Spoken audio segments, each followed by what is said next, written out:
পারি, তাহলে আমার এখানে 9-11, এখানে কত 9-11 মিলছে,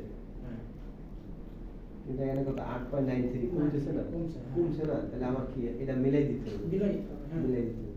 তা আমি এই যে এখানে ডাইরেক্ট এই কমানিটা না কমায় আমি কি করতেছি, ডাইরেক্ট শিফট পি দিয়ে এখান থেকে মাইনাস করতেছি 2 সেমি, আমার একটা অপশন কাজ কমে গেছে, শেষ।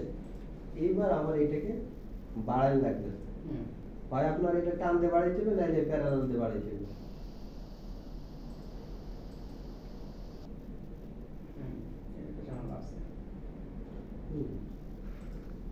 আপনি এটা বিল পিস করে বের করতে পারবেন, নাইলে আপনার এই বডিটা টান দিয়ে বের করতে হবে। এখানে